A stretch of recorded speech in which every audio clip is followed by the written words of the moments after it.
All right, let's talk some basketball. I have not talked enough basketball on this channel this season. I'm really looking forward to getting into some more of the basketball talk here. So, if you like that I am mentioning some basketball now, hit that like and subscribe button. Would definitely appreciate it. And let me know what your thoughts have been overall, not just the games that we saw on Friday night. The Oregon and Maryland, the Nebraska Michigan State, great game by the way. Going to be talking about that one for sure. Ohio State Rutgers and the Michigan USC, not a great game. Michigan, can you give us a good game at some point? I mean, come on, you're beating everybody by 30 plus. All right, give us a good game at some point, guys. Come on.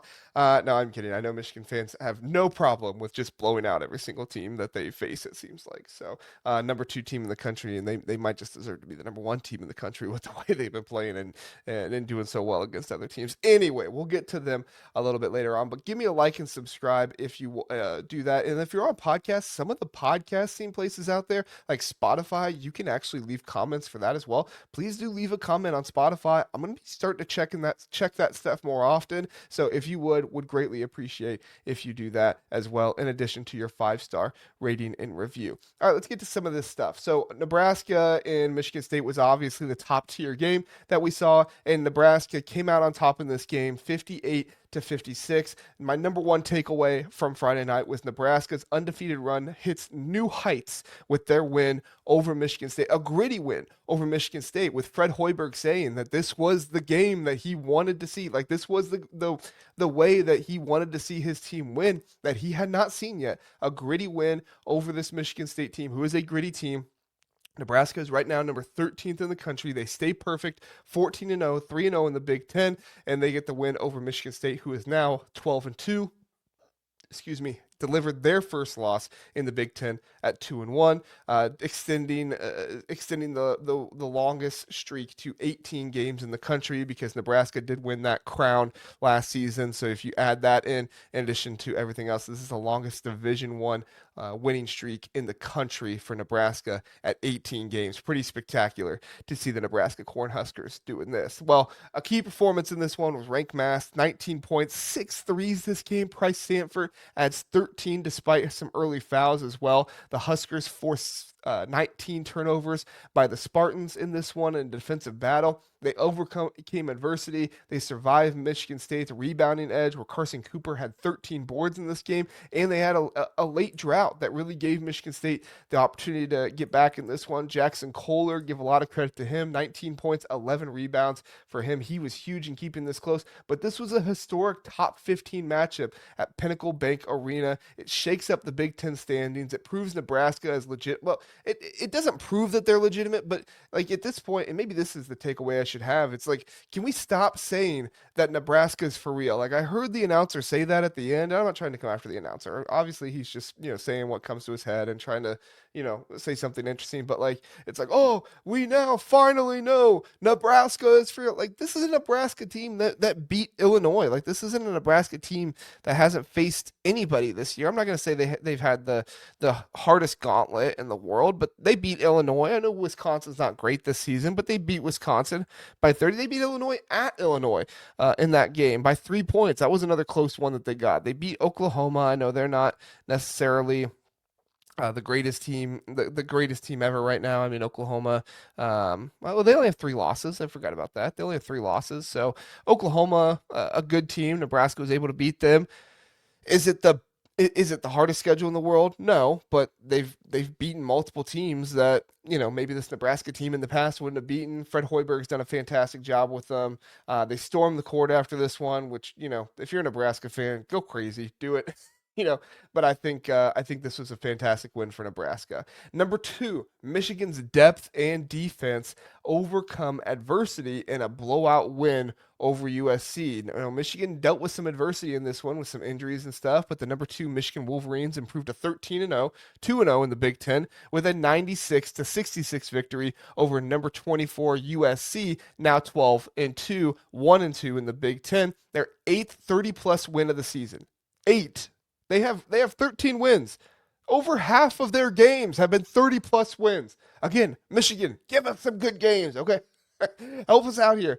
But key performances by Merez Johnson Jr. He scored a career high 29 points in this game, 10 of 12 from the field. Elliot Cadeau had a very like he's such a quiet point guard, but he does such a good job. He's like exactly what this team needs. He had 7 assists despite some poor shooting, and he's not going to be known as the best shooter in the world. But this team, their defense forced 21 USC turnovers for 24 points. The injury to Yaxel Lindebor and Namari Burnett limited their play time, but the depth shined in this one. It just goes to show that this isn't just a Yaxel Lindebor team. I mean, this is a top 25 matchup here that Michigan was able to get, albeit at home. USC had the travel and everything, but still, no, not no yet, South Lindenberg, but limited time and stuff. So fantastic win for Michigan, and right now it looks like the Big Ten, drought of national championships very well could end this year with this Michigan team. This Michigan team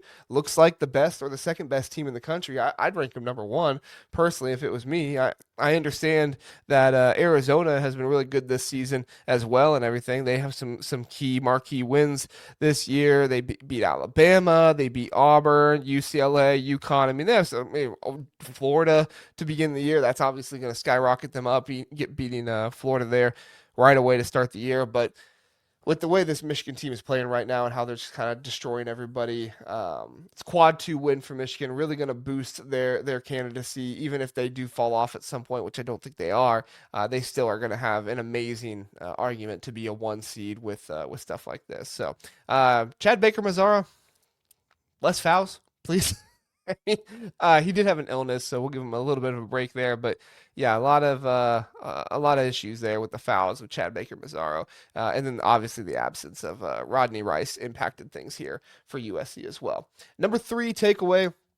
Ohio State's second half surge highlights their Big Ten resilience and the difference from what they were last season. Ohio State does move to 10-3, 2-1 in the Big Ten, 80-73 comeback victory over Rutgers, who is now 7-7. I mean, Rutgers isn't a great team. Again, they're 7-7. I'm not gonna talk about how great Rutgers is or anything like that and how it's a great win, but they did erase a 15-point first half deficit in this game, and they were able to lead and really shut down Rutgers in the final 5 minutes of this game, which was not something we saw a lot of them last year. A lot of times we'd see them get late into the fourth quarter and kind of squander away leads. And you didn't even need like a Bruce Thornton 30 plus, 40 plus performance in this one. He had 20 points and 10 rebounds, a good double, but you got nice help from Devin Royal, who added 16. Tariq Francis got 17 off the bench for Rutgers, and that was nice to see. But overall, you didn't let the best guys on Rutgers beat you in this one. You did a good job locking down on defense when you needed to, and you got the points to go with it. It was a drought there that Ohio State had to get themselves into the 15-point hole, but they were able to come back and they were able to get the win in this one. A lot of props to Jake Diebler, Ohio State. I'd like it more if it was against a better team. I don't think you should be getting down 15 points to a team like Rutgers, but you know what? It is what it is at this point. Ohio State's not going to confuse anybody for a title contender, but they are a team that can make the NCAA tournament this year. And if you're Jake Diebler, you need to make that happen to save your job. So a lot of clutch stuff from Thornton so far this year, and I think if Ohio State's going to make the NCAA tournament, you're going to have to continue to see that clutch stuff happen.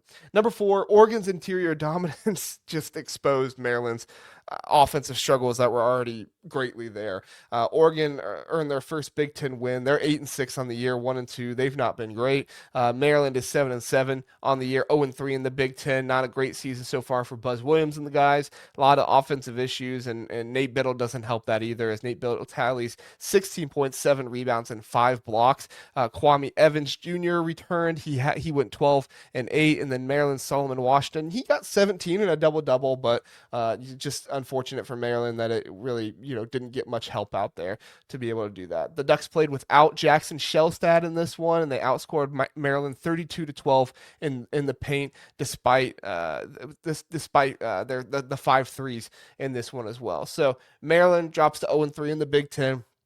I mean, this team doesn't have enough talent, quite frankly. I think they're going to have more talent coming in, but just not enough talent for this Maryland team. So if you're a Maryland fan, it's really unfortunate, but that's just kind of the world that Maryland fans are living in right now. Terps the Oregon limited the Terps to 28% field goal percentage and 20% from three. Pharrell Payne needs to return as soon as possible to try and salvage this season, just salvage whatever they can. I mean, this is not a tournament team. They're not going to confuse anybody with the tournament team, but to give the fans some hope. I mean, Buzz Williams isn't getting fired after 1 year, but to give the fans some hope and stuff, you need to get Pharrell Payne back to salvage the season here. So we'll see. And finally, takeaway number 5, injuries and turnovers define a night of uneven performances across the conference. Turnovers plagued teams. Michigan State had 19, USC had 21. Maryland actually did a better job of taking care of the ball. And this one was getting ready. When I saw Michigan State had 19 and USC had 21, I was like, oh, we'll check Maryland really fast. Maryland, I think they only had 10 in this game. Let me double check here just to make sure I'm not forgetting anything. But yeah, Maryland only had 9 turnovers in that game. They forced 13 on Oregon, but just weren't able to put together the offense to make that happen. So we'll see how it goes. But Johnson, Morris Johnson, he had 29. Thornton had a double-double in this one. Really good performances from them. Nate Biddle, his blocks, his defensive show that he was able to put on. Fast break, Michigan was 26-2 on the fast break over USC. Not good for USC. Great for Michigan, but this team in Michigan just looks unbeatable at this point. They're not going to get throughout the entire season. I mean, they might go throughout the entire season undefeated, but they just look unbeatable at this point, especially the defense to be able to turn over a team that much. It's crazy what Michigan is able to do this season. We'll see how it goes the rest of the year, but be on the lookout tomorrow night. You got Minnesota and Northwestern. Trying to find let me find the spread on that one. On FanDuel, Northwestern favored by 5.5 on that one. If you go to UCLA, Iowa, that should be a good one on Saturday night. Getting my nights mixed up here. Iowa favored by 6.5 over UCLA. So Iowa, the favored one there. Iowa's at home. I apologize. Northwestern's at home as well. And then Illinois. Oh boy, don't want to go back and face the Penn State Nittany Lions again. But good news, they are favored by 17.5. Last season, I looked to see Illinois try to get some revenge after they was it the last one they played that they got the loss there? Nope, I just double checked. It was the first one last year, 90-89. Penn State got the win. Now, when they traveled to Illinois had their way with them. But get the revenge, the revenge there at Penn State for Illinois. We'll see if they can make it happen. They're favored by 17.5 on FanDuel, and then finally Purdue and Wisconsin. Then we find the stuff there. Purdue and Wisconsin. Purdue favored on the road in this one by 6.5 over Wisconsin. Looking forward to all that, and thank you for listening and watching here on the Big Ten Huddle.